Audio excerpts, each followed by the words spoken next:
kalidad na trabaho, serbisyo garantisado. Up for the land, up for the land. Sa pag-angat, sama-sama tayo. Up for the land. Welcome mga ka-Afford the Body sa ating YouTube channel. At kung bago ka pa lang, i-subscribe nyo po, i-follow nyo po ang channel natin, i-like nyo po itong video na to, then click subscribe and i-hit yung notification bell para lagi kayong updated sa ating lahat ng mga videos. So ito na, panoorin na natin mga ka-Afford the Bodies. Good morning mga ka-Afford the Bodies. What a beautiful day. Isang napakagandang opportunity na naman po ito para makapaglingkod po sa inyo mga ka-farmlad po natin. At as you can see, ito po yung startup video natin para ipakita po yung kalsada na yung property po ay napakalapit lang sa kalsada, almost 20 meters away. So ito po yung property po natin. Ito po ay 4.1 hectares po mga ka-Afford the Bodies. At napakaganda po dito dahil ibinebenta ito po sa murang halaga. So ayan po, panoodin po natin yung full video. Huwag nyo pong i-miss. Panoodin nyo pong mabuti. So ito na. Yes, hello, good morning mga ka-Afford the Bodies. Magandang umaga po. At sumayin nyo po ang pagpapala ng Panginoon. Magandang araw po sa lahat ng ating mga ka-farmlot. Andito po tayo ngayon sa Santa Elena, Camarines Norte. So ito po napakaganda ng property na titingnan po natin. Ito po from Manila po is just only 5 hours drive lang po. Kasi napakalapit lang po nito sa Calauag, Quezon. Actually almost dikit ng Calauag, Quezon itong area. At ito po makikita nyo po, ito po yung barangay road papunta sa highway. So mula highway po, ang biyahe lang po papunta dito is just only 7 minutes. Hindi po kayo nagkakamali, 7 minutes lang po talaga ito, papasok po dito. Then ito na po mismo yung barangay road po niya. Ang maganda po nito, mula po dito sa barangay road, may right of way po tayo papasok. Papakita po natin sa inyo mga ka-farmlad po natin. Ito po yung barangay road po natin, ayan. So ito po yung right of way po natin, papasok po doon sa property po natin. So ito po yung right of way natin, papasok po tayo ngayon mga. So ayan mismo po nilalakaran po natin yung right of way po niya. Ito po is develop po ito for barangay road. Inuuna lang po yung mismo po yung kalsada po nandun sa taas. So dito naman po, ito po yung po niya, right of way po niya. And from here, ayan, yan na po yung boundary, yung mataas na puno ng nyog na yan. Kasama na po yan. Lahat po na makikita nyo, yun na po yun. One lot apart po from from the barangay road. Tapos from barangay road po mga ka-Afford the Bodies, ang maganda po nito sa farm lot na to, from barangay road, from National Highway, 5 minutes lang po, papunta po dun sa loob po mismo ng barangay road. So ayan na po yung farm. Ayan, ang ganda. Overlooking po siya. Pagdating sa taas, flat po siya. Tapos ito po yung boundary ng property, yan nyog, kasama na po itong sapan to. Yan po yung boundary niya. So may daan na po siya. Ito po ay nagtutubig lang po, pero hindi po siya sapa. Nalalagyan lang po siya ng tubig kasi low area po siya. So yan po yung entrance ng property. Okay, so wala na pong problema ang right of way po nito. May agreement at may kasulatan na po ito sa right of way. Ang maganda po nito, titulado po ito. Bayad ang amilyar, bayad po lahat. So malinis po yung titulo. Nakausap po natin yung may-ari, ibinebenta po. So the reason why binebenta niya po ito kasi wala na po na mangangasiwa ng farm. So ang maganda po nito, lahat po na kasama yung anak pipirma po sa bilihan. At ang maganda po dito, ayan, bababa pa po ng mga puno ng nyug, mga takaran.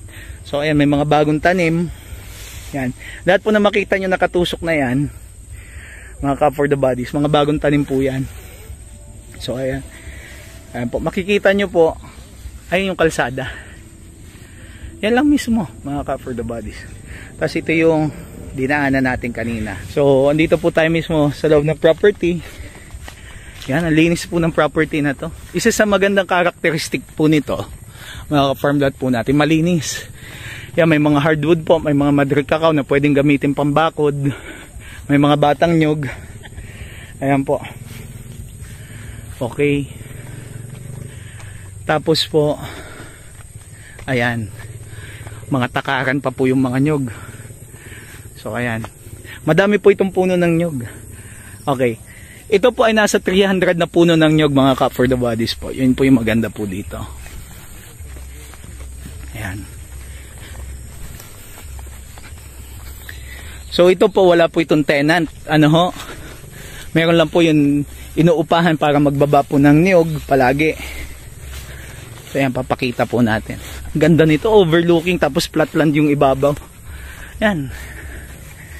Yun. Lahat po ng makikita nyong nyog, kasama na po yan. Mga ka-for the bodies. Yan. Woo! Ganda nito. Jackpot ang makabili nito, mga ka-farmlot. So paunahan na lang po. Bakit jackpot? Ang lapit sa National Highway. Maraming mga farmlot sa totoo lang mura. Pero grabe naman. Pagpupuntahan mo, napakalayo. Ito po, ay, ang lapit lang, apit lang. Ayan. Ay, may puno ng sampalok. Tingnan natin. Ayan, laki na po nito. Ayan, puno po ng sampalok. Ayan, may mga pantanim pa po ng mga nyog. Dami po. Yan. Namumunga po yan. So kasama po ito sa property. Ayun, mayroon po doon puno ng bangkal. Mga hardwood po yan. May mga puno ng saging. Ayan, may mga nyug pa po. Kasama po yan. So ayan. Okay, from this area, ayan, pwede po dito magawa ng bahayan. Ano ho? Kasi ito po yung pwedeng lagyan po ng bahay dito, itong area na to. Kasi ito ang magandang view po dito. Mula dito sa pwedeng bahayan mo, yan yung view mo. Wow, overlooking po siya. Ayan po, malinis yung property, ano po, hindi masukal yung damo niya. Normal lang talaga sa mga farmlot na may damo. Ano po, advantage siya, pwedeng pagpastulan ng mga kambing, kalabaw, baka. Ano ho, ayun. Meron po siyang tubigan doon. Okay, yan tubigan po na yan, ano ho, pwede pong gawing fish pond din po yan. Kasi, yung source of water po nandyan. Ayan yung source of water po niya. Ayan, makita nyo may mga dahon ng gabi na yan. So ayan, mayroon pong puno ng kawayan dito. Kaya, kung kayo po ay gagawa ng mga kubo, walang problema, may mga hardwood na kasama po. Tapos, marami pong punong batino.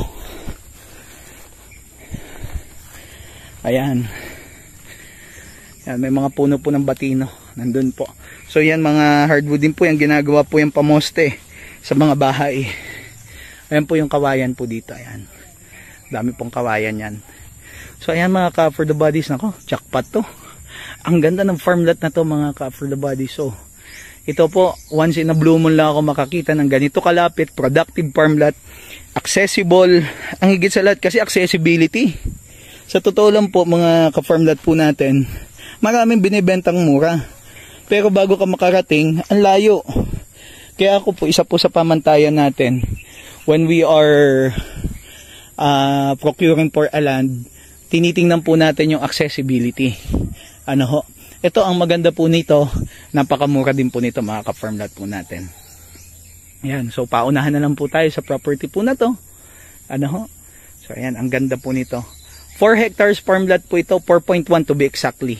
Ano po, may konting putal lang po. Ano po, 41,000 square meter po ito. So ayan. Ayan, may rolling part po dito. Ano, pwedeng pagtaniman ng mga pinya. Ano ho.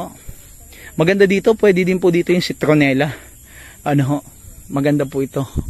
From Manila po, pagbabiyahe po kayo dito, 5 oras. Tapos hindi ka lalayo sa National Highway. As in, from National Highway, 5 minutes, andito ka na. Ano po, 5 to 7 minutes, andito ka na. Okay. Tapos yung dadaanan nyo pa, concrete road, ano po, ginagawa yung kalsada po, pero konkreto na po siya. Ayan po yung portion dito. Ano po, yun po yung boundary, yung makikita po ninyo na Madrid Cacao doon. Tapos mula doon, papunta na po dito. Kaya daming nyug po niya, nabababa pa. Mga ilang taon na po yung nyug nito? Yan po ay bata pa yan. Bata pa po, ano? Mga 8 8 ano? Kasagsagan ng bunga. And imagine, average lifespan po ng puno ng nyug, 50 to 60. Opo. Ayan.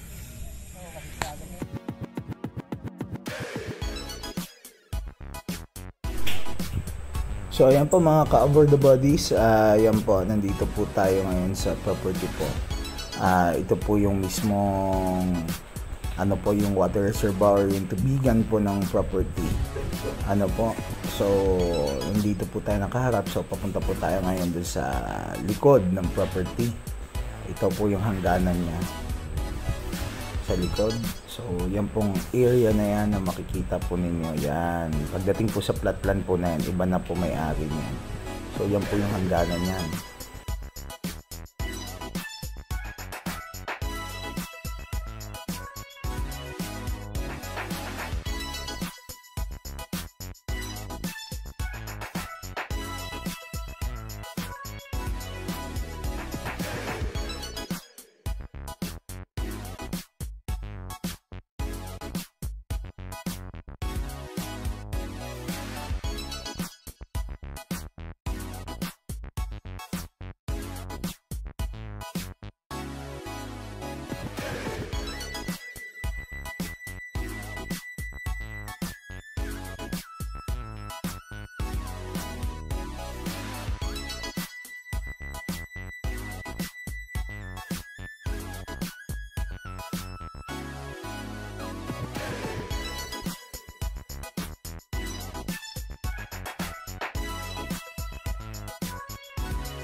Ito naman po yung hangganan dito sa left side. So ayan mga ka-farm lot po natin. Tapos ito po, we're facing towards the road na po ito. Ayan. Pakita po natin sa inyo yung kalsada. Ayan po, so makikita po natin nandyan na po yung barangay road. At ito po yung right of way. And yan naman pong puting line po is yan po yung boundary mga ka-farm lot.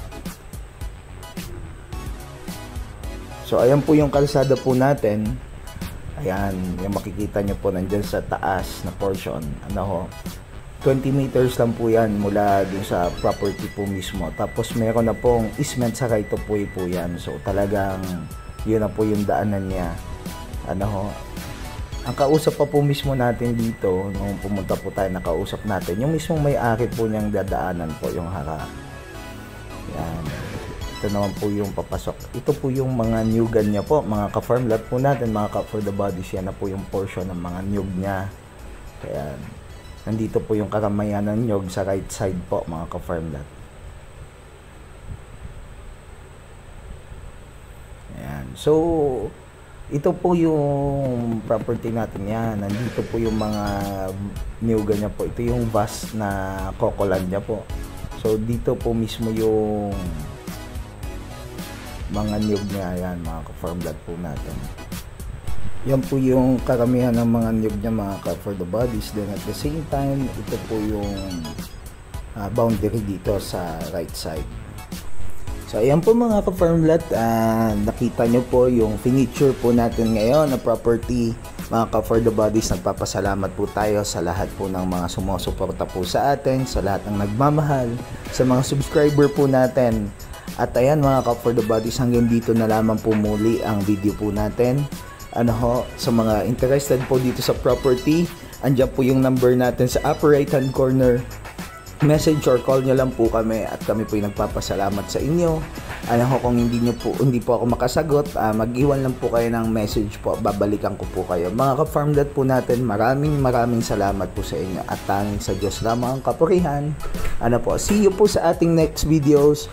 Hanggang sa muli mga ka for the bodies. Bye bye for now.